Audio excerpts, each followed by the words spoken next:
Hey everybody, Dr. Joe's in the house on this January evening. Hope you're doing well wherever you are.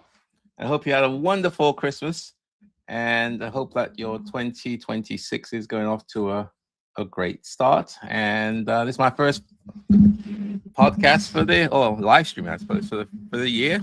So well, bringing in the new year and so on. So today we're going to talk about real goals and building wealth. And it's not your traditional, setting goals kind of thing. It's really, focusing on how you can grow your portfolio, how you can set realistic goals that are, that are really possible, given this environment, given where we are, and so on. So let me bring in the folks down at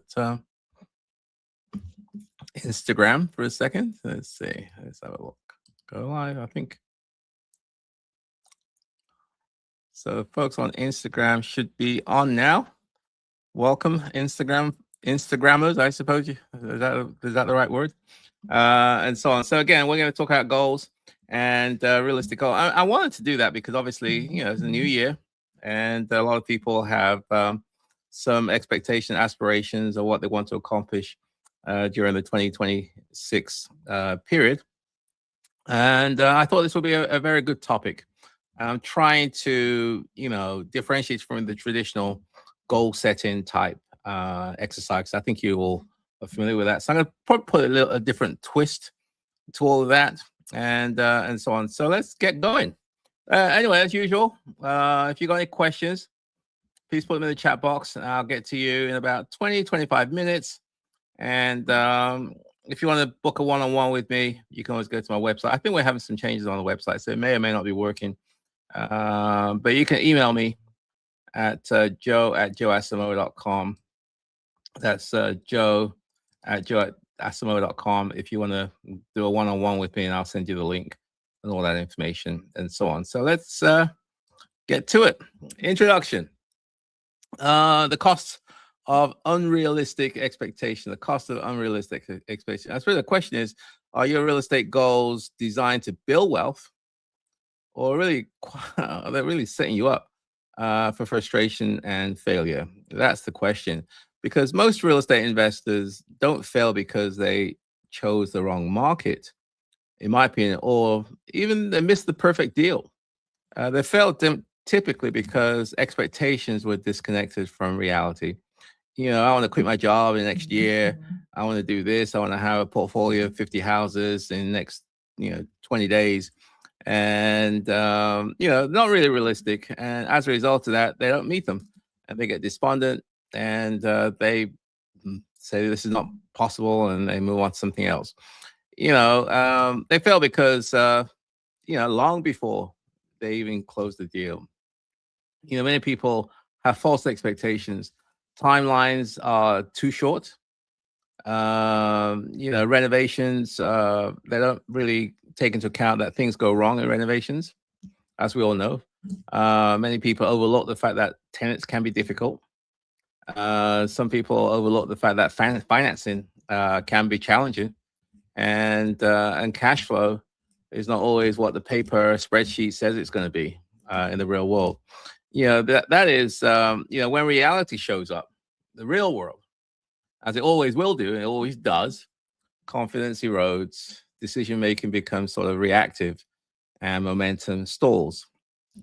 So, we all know that real estate is not a get-rich-quick game. I mean, I've been doing this for about 30, 35, 36 years. It takes discipline. It's a discipline-driven business that rewards patience, clarity, and in my opinion, alignment. So investors who succeed in the long term really understand that goals are not motivational slogans. Okay, they are operational commitments. Your goals are your commitments. Okay, and we look on the long term. We understand that goals, every goal must survive contact with the real world. You're gonna have inspections. You're gonna have challenges with lenders. You're gonna have contractors from hell. You're gonna have tenants from hell. You're gonna have issues with getting your permits and dealing with, the state and local officials, and also the reality of the market cycles. These are all things that happen in the real world. And so when your goals are vague or aspirational, and rather than concrete and measurable, even the good opportunities become very painful lessons. So that's what we're going to talk about today: is how do you get goals? What are the types of goals that makes the most sense? And so we don't assign blame to a deal is a bad deal, I got in the wrong deal, or to the tenants, or to the market, and so on, when the real issue is that your original goals were never realistic to begin with. Okay, so closing that gap by setting goals that are grounded in data, capacity, and systems is what separates, in my opinion, sustainable wealth builders from those who burn out and exit prematurely. Okay, so that's what we're going to talk about today. Clarity. So that's, as usual, I'll break it into 6 parts. And the first part is clarity before capital. Clarity before capital. So the question is, do you know exactly what you're building, or are you just accumulating properties, and hoping that everything works out? Do you really know what you're trying to do? Why are you acquiring more properties? What's the long-term, goal here? Because clarity, I think, becomes very, very important. Know the direction that you're going to, and so on. So clarity is the foundation. Clarity is clearness. Clarity is the foundation for every successful real estate portfolio. Without it, investors chase multiple outcomes. We're chasing lots of different things, whether it be cash flow, appreciation, tax benefits, lifestyles, freedom, and rapid scale. So we're chasing a lot of different things, but what is the most important for you? And let's focus on that. The result of those different outcomes is that you're going to get confusion, misaligned deals, and constant second guessing. Investors who succeed long term, in my opinion, define their version of success early and allow that definition to guide every decision they make. Clear goals act as filters. They determine what markets make sense, what property types to pursue, how much leverage you want to use, and how aggressively or conservatively you want to grow. My story. I was working the regular, 9 to 5. Well, it wasn't 9 to 5. It was like 9 to 9 job, and did a lot of work. I worked hard, did a lot of travel. And after a while, I kind of got tired of that. I wanted to kind of get back into the, take more control of my life. And so I stumbled on real estate and decided, based on guidance and advice, that that's the track I wanted to do. So I wanted to transition from the corporate world into, financial independence, where I can have more control of my time. And that is something that took a long time. I wasn't going to quit my job tomorrow, the next day. The job was important. I had to eat. And also, obviously, it didn't make any sense to quit your job. So I'll use real estate, primarily buy and hold, to start generating rental income, passive income. And over time, as I increased my portfolio, as I increased rents, as I put systems in place, I was able to get more and more cash flow. And as I acquired more properties, I reached the timeline in 2003 when my income from my job equaled what I was making from my rental properties, and I was able to transition out. So that was the goal that I had, was financial independence through cash flow and appreciation, and so on. So it was clear to me what I wanted to do. And the same thing needs to be clear to you, because what was the driver for me may be different for you. And I went through some ups and downs, curveballs being thrown at me. It was some very challenging situations at first, but I stayed focused on the prize, and I had clarity as to what I was trying to do, and that's what kept me through. And I was able to transition out. So real estate was a long-term play for me. It wasn't something quick and now I know better. I probably could have fast-tracked it a lot faster than what I did. But it took time. It took 10, 15, 20 years. But I was able to transition and into full time. So that's what was important for me. And again, you need to do what's important for you. You need to have, clarity.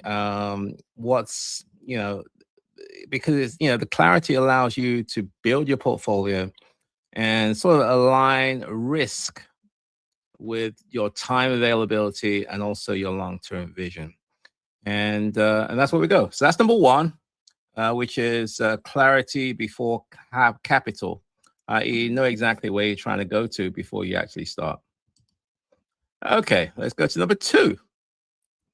Number two is two of six now, is a cash flow reality, not spreadsheet optimism. Yeah, that's a good one. The question, I suppose, is are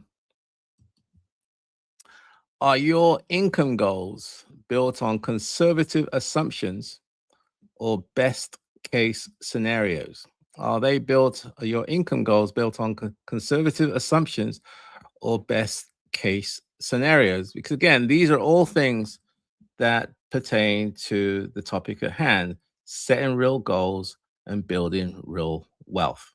Okay, so let's get to this one.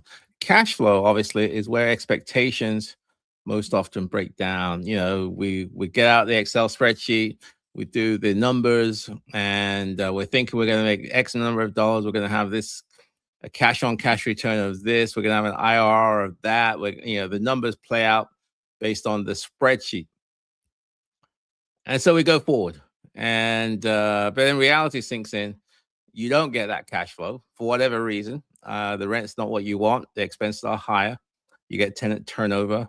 You get tenants from hell, and all those things break down.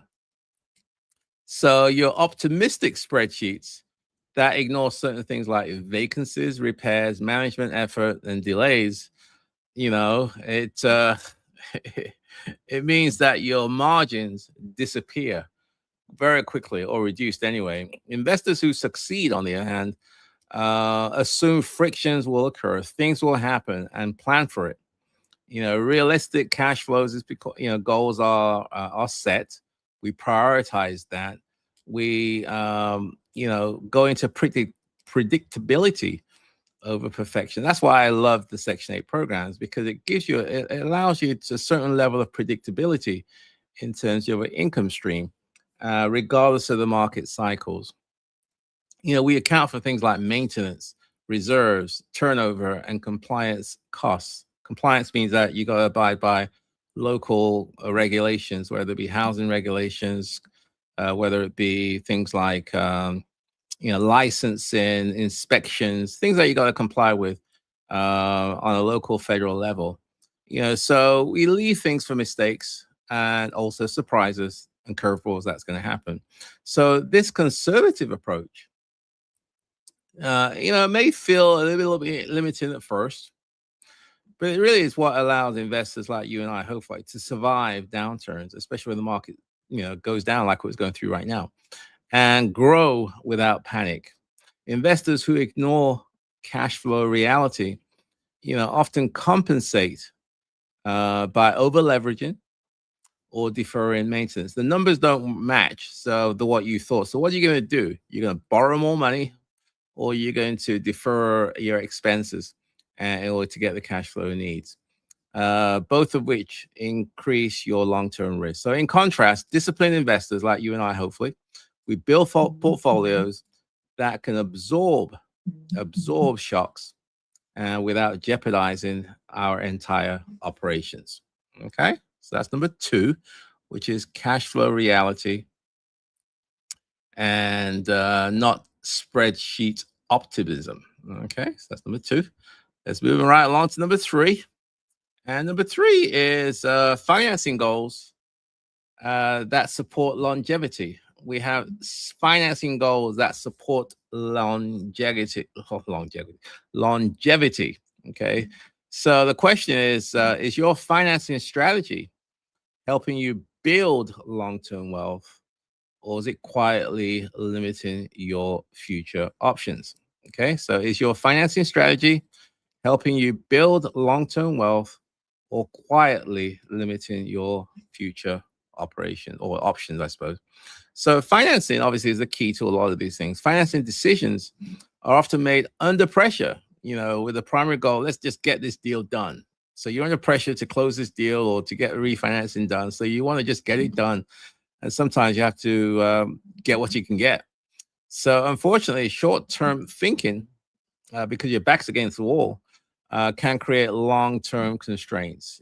High leverage, short maturities. These are short maturities, like loans that come due quickly, either in a year, 3 years, 5 years, and so forth.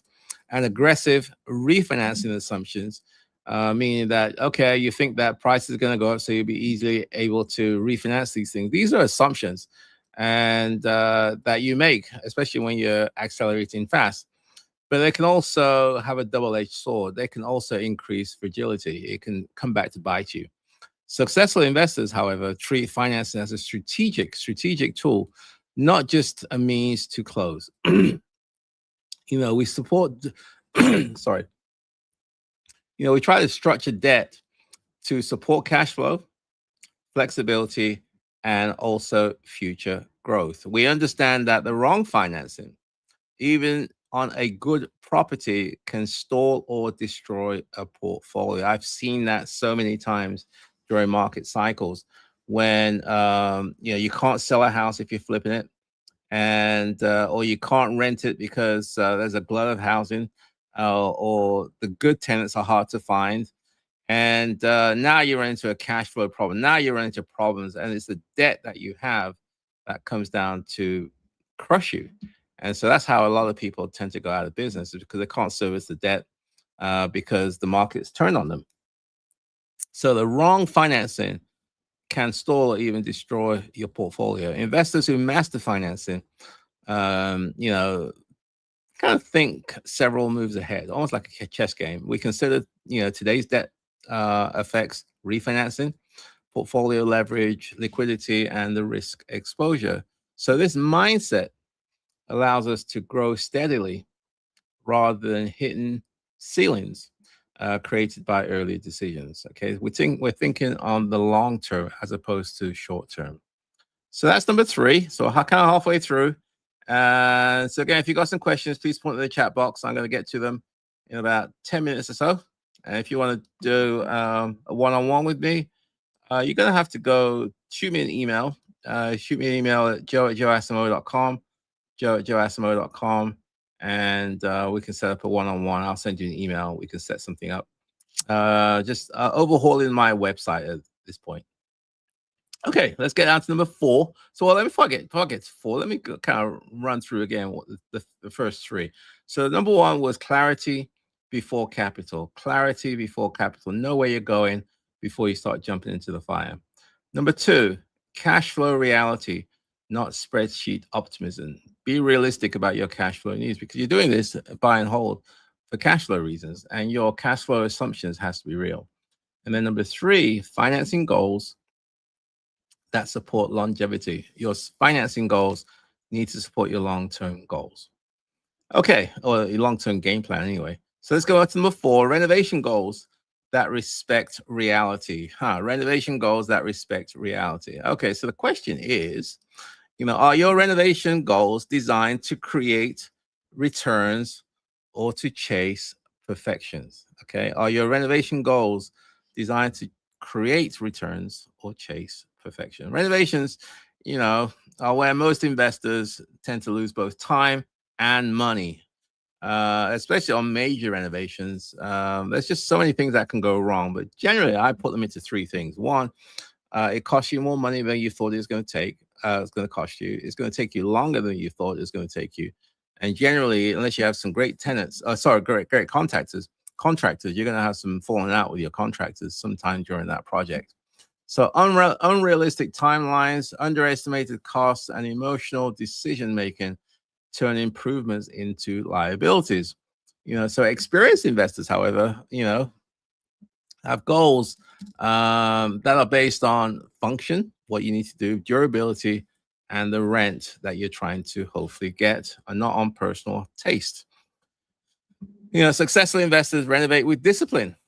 They focus on passing inspections, minimizing future maintenance, and meeting tenant expectations. We understand that every extra week and dollar spent delays, delays cash flow and also increase risks. So those who fail in renovations often confuse improvements with over investment. It's not necessary to have a gold-plated hot water heater. That's not going to get you more rent. It's not going to get you more a higher price. So you focus on what matters to your end customer as to your personal taste. So we learn that sometimes painfully that tenants, example, pay for livability and reliability, and not luxury finishers that don't increase rent or retention.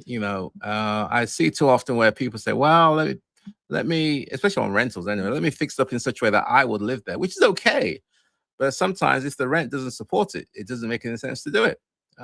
You have all these great things, but it doesn't necessarily mean that you're going to get more rent. So focus on those things that's going to get you a better ROI, return on investment. And number 5, tenant strategy as a long-term asset.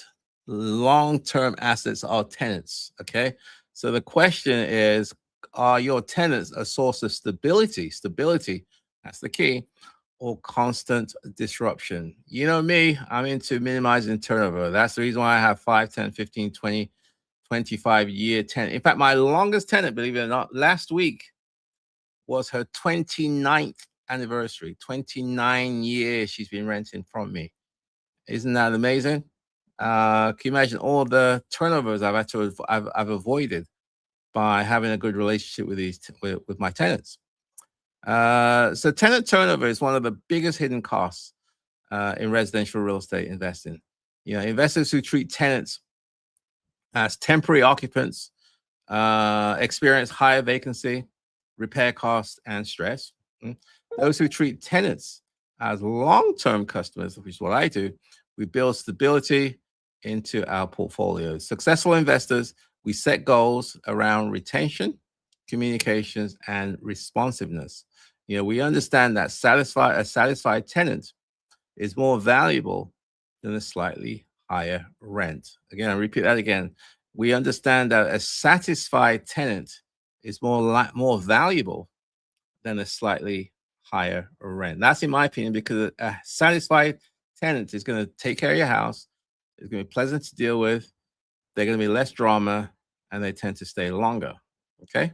And I'm okay with, because in the end, that turnover cost becomes so expensive. If I can avoid that, I'm much better off for it. So predictable income, we have fewer turnovers and lower wear and tear, and that kind of compounds over time. So poor tenant strategy often leads to reactive management, strained relationships, and even burnout.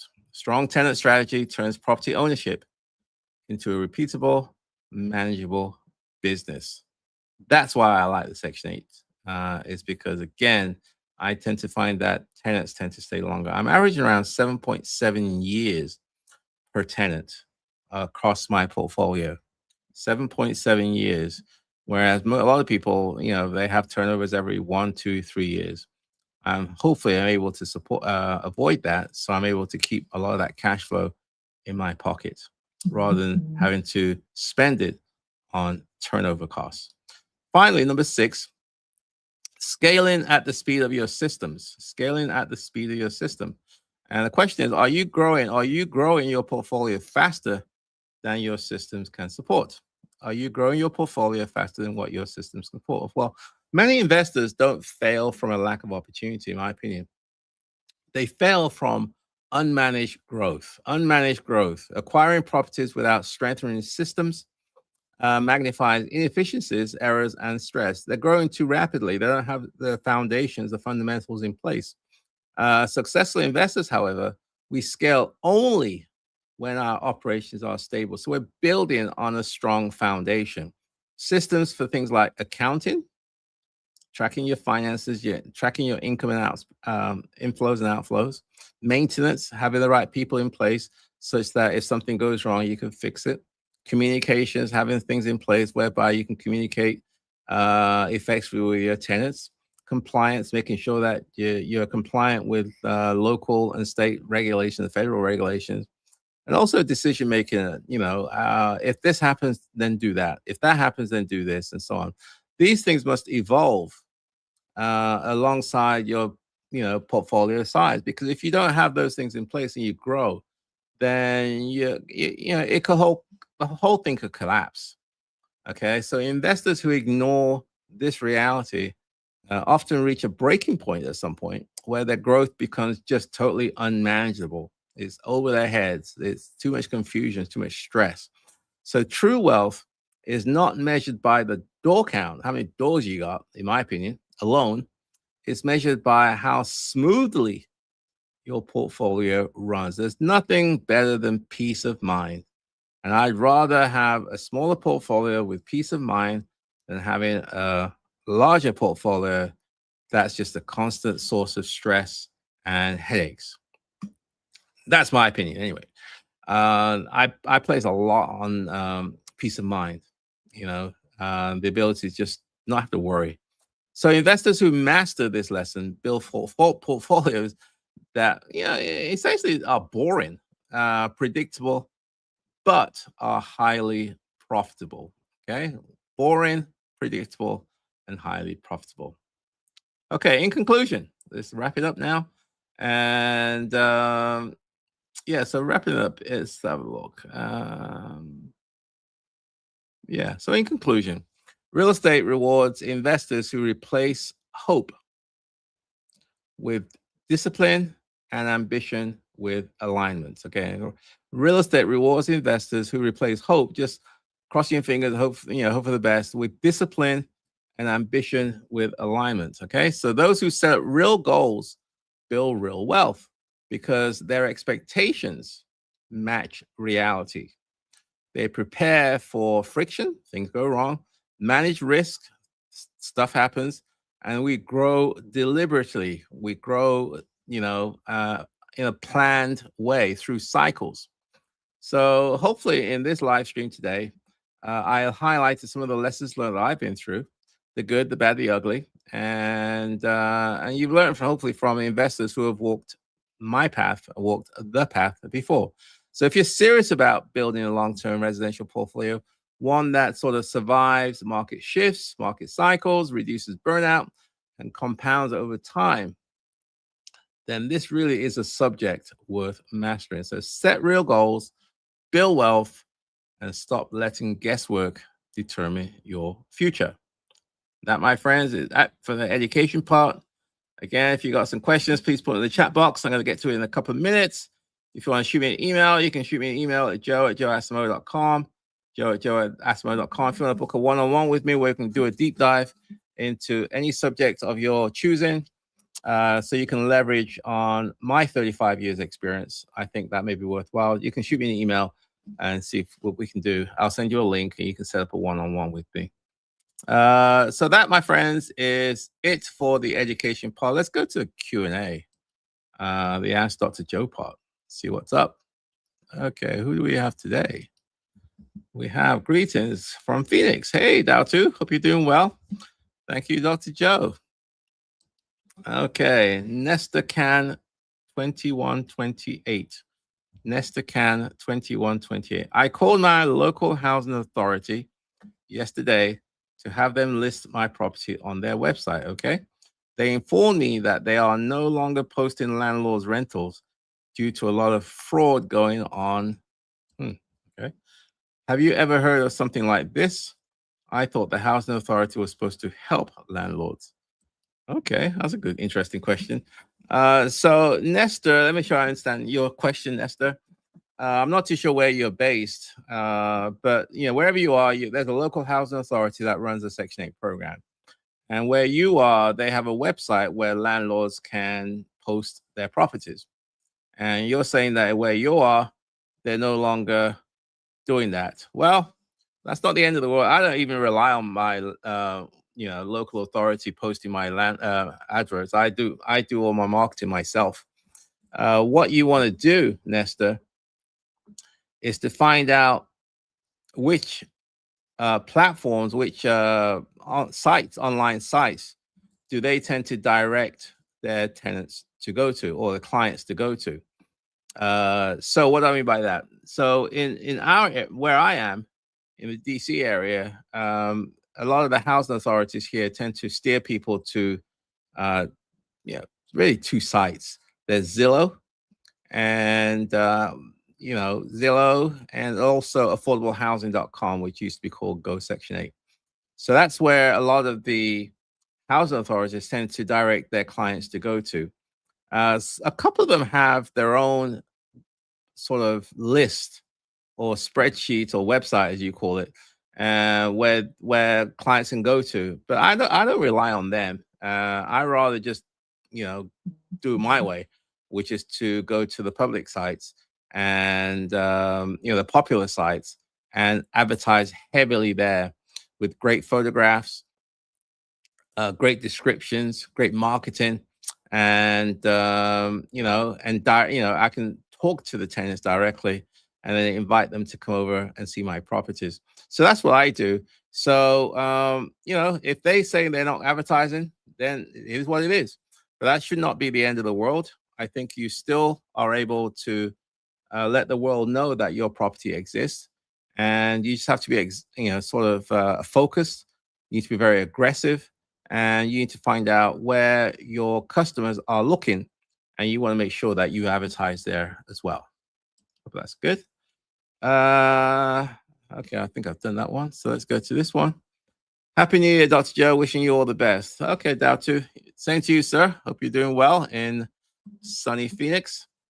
Nesta Can. I wasn't always dependent on them. However, their listing did bring a few calls. Okay. When I post on Zillow, most of the tenants on Zillow are not on Section 8. They are regular people with 9-to-5 jobs. Well, that I agree and disagree. What I do on my ads is to let people know I'm accepting Section 8. So I always say Section 8 welcome. And I reinforce that at different points within the advert. So people who have vouchers know that I'm a landlord who has a decent property in a decent area, and I'm willing to consider Section 8. So I think you need to let Section 8 potential clients or Section 8 participants know that you are welcoming of that. And so I would suggest that you include that in your ad and reinforce all those things that Tier 1 Section 8 tenants are looking for. They're looking for a house in a decent neighborhood. It doesn't have to be the best neighborhood. It doesn't have to be the Beverly Hills equivalent where you are. I just found out the Tier 1 tenants, and Tier 1 tenants are tenants who are going to pay your rent, no drama, pleasant to deal with, and hopefully going to stay a long time. Those folks, which are the ones I'm looking for, the creme de la creme, the diamond in the rough. Those folks, you have to talk to them in your ad. You can't just have a basic 123 Main Street house, 3-bedroom, 2-bath, and so on. You got to talk to them, talk about security, safety, what a great landlord you are, all the great amenities that this property has. You got to speak to them in their world, in their language, and sort of differentiate yourself from your competition. And I suppose I want to say this though, Nestor. Whenever I have a property that I'm marketing, I always start from the perspective that I have competition. There are other landlords out there who are looking for the type of tenants that I'm looking for. So I'm in competition with them. I'm not naive and thinking that, I'm the only guy in town with a property. So I have competition. I have to, and I try to say, well, how do I differentiate myself from my competition? How do I let the Tier 1 tenants come to me versus go somewhere else? You got to ask that question. If you can't differentiate your product from anybody else's, i.e., it's Tweedledee, Tweedledum, my position is that you're in a bad position. You're in a bad place. So I will step back and try and figure out how you're going to differentiate yourself from your competition, whether in terms of location, whether in terms about the price, whether in terms of the property, the amenities, and also what kind of landlord you are. If you can do all those things, then I think that you stand a shot of attracting quality tenants. Also, it's going to depend on supply and demand where you are. Hope that was helpful. On one of the wealth points, this is for Dow too. You mentioned the lady who illegally occupied the Airbnb in DC. It took the owner 8 months, yeah, to get her out. The media helped, in my opinion. That's true. Let's have a look what else. It would be a good live stream topic as a very cautionary tale. Yes, I may do that. In fact, I've for those people who don't know, there was this lady who did Airbnb. She rented the house to this woman through Airbnb, and she did it for 32 days. And after 32 days, she came to the owner and said, "Hey, my apartment's still not ready." Apparently, she said there was a fire, and so can I extend it, longer until my apartment's ready? And better still, let's just do a side deal between you and I. We don't have to get Airbnb involved, and so you keep all the money without having to share your rent with them.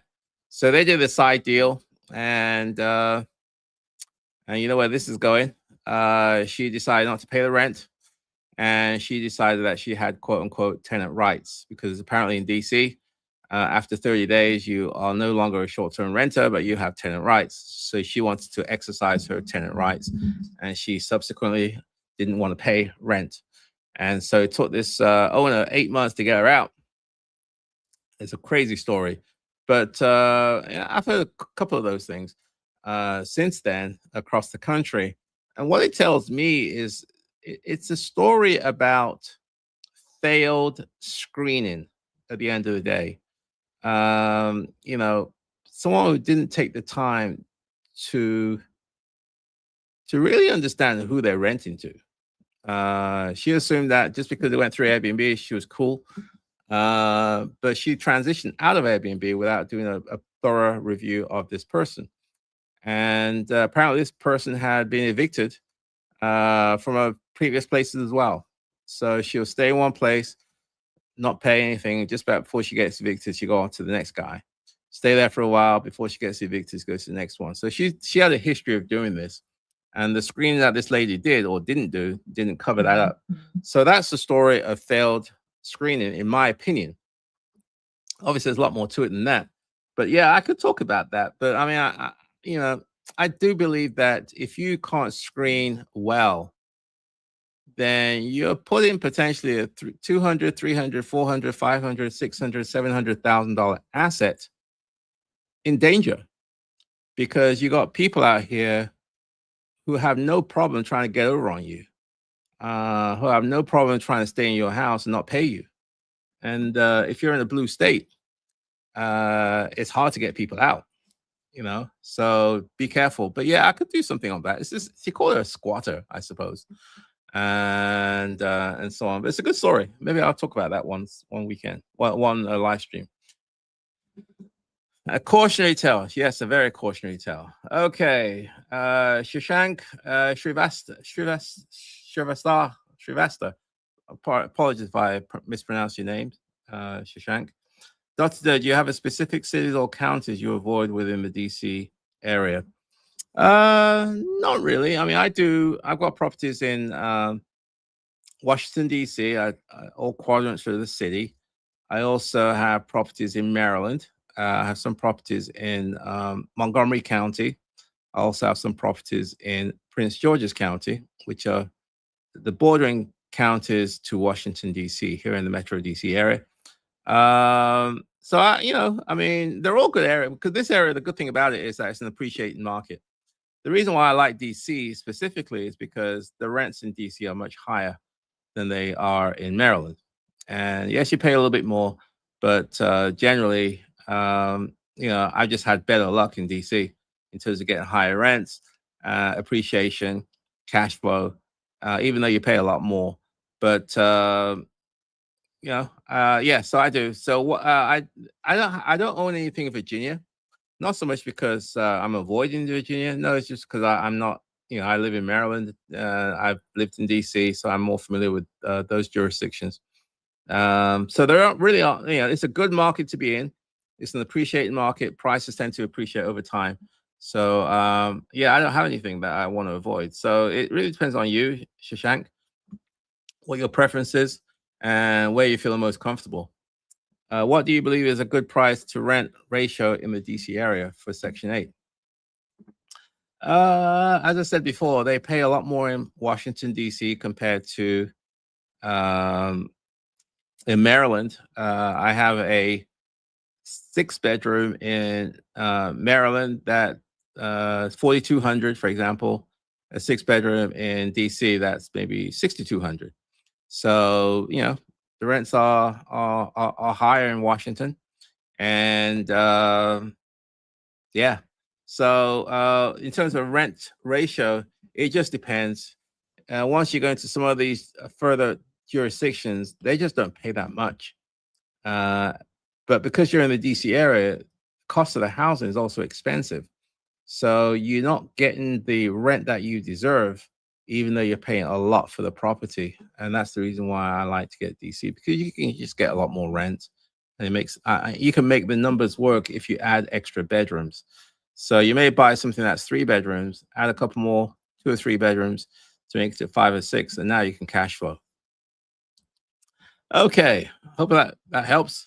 Again, I'm gonna wrap it up in a few minutes. Got some questions, put them in. When I listed my property on the housing website, I had to give them a copy of my deed before the housing department would allow me to post my first house. Yes.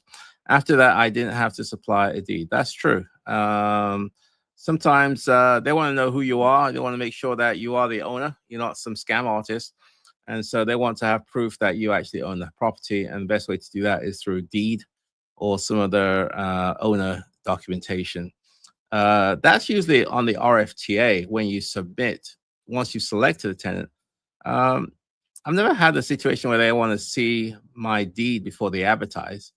But maybe that's what they do where you are down to. Okay, let's have a look. What else before I wrap this up for today? Let's have a look what's on Instagram. And hope you're doing all well in Instagram world and so on. So okay, I'm gonna if there's aren't any more questions, again, what I want to do is also I'm gonna be doing a new program called the Diamond Tenant Program, and it's really to help people screen thoroughly, so they get quality tenants and avoid a lot of the hassles that a lot of landlords experience. And to leverage on my experience, my systems, my processes, my relationships, so hopefully you can get tier 1 tenants into your home. That's what it's all about. It's getting tier 1 tenants into your home, so you have quality tenants that take care of your house, pay the rent, pleasant to deal with, and hopefully stay a long time. That's the name of the game. I think I'm pretty good at that. I'm not saying I'm the best at it, but I'm pretty good at it. I don't have the problems and headaches that a lot of people have, because I understand how to screen and the importance of that, whether it be to try to avoid people trying to get over on you, giving fake information about who they are, where they live, fake landlords, fake employment, and I do home visits, the whole 9 yards. So that's what we're going to be doing as part of this program. It's called the Diamond Tenant Program, and we'll be rolling that out probably the next couple of weeks. So listen out for that. And it's going to be a good one. I'm looking forward to that one, and so on. So yeah, my friends, I'm going to wrap it up for today. And again, if you want to email me, you can shoot me an email at joe@joeasamoah.com, joe@joeasamoah.com. If you want to do a one-on-one, you can email me there, and I'll be more than happy to spend some time with you. So with that said, my friends, I will see you next Wednesday at 7 p.m. I will be going on a cruise in a couple of weeks. Saturday, the 17th of January to the 24th. We're going on the cruise. We're starting out in San Juan in the Caribbean, and it's a Caribbean cruise. So so we'll be going to a whole bunch of 5 islands, British Virgin Islands. We're going to Barbados. We're going to Antigua. We're going to think St. Martin, I think it is, and a couple other ones. 7 days, and looking forward to that one. I really enjoyed my last cruise, so I'm looking forward to this one. And I'll give you all the details. Maybe I'll do some social media posts while I'm there, and so on. I'm interested in looking to get my first rental soon. Thank you, PMA TCE. Yeah, shoot me an email, PMA TCE. Let me see what I can do to help you out, and so on. Looking forward to helping. I'm not sure where you're based, but yeah, shoot me an email, and I'll see what I can do for you. Again, my email address is joe@joeasamoah.com. joe@joeasamoah.com. And with that said and done, I want to wish you a great evening, and I'll speak to you. Hopefully, see you next Wednesday at 7 p.m. Take care. Bye for now.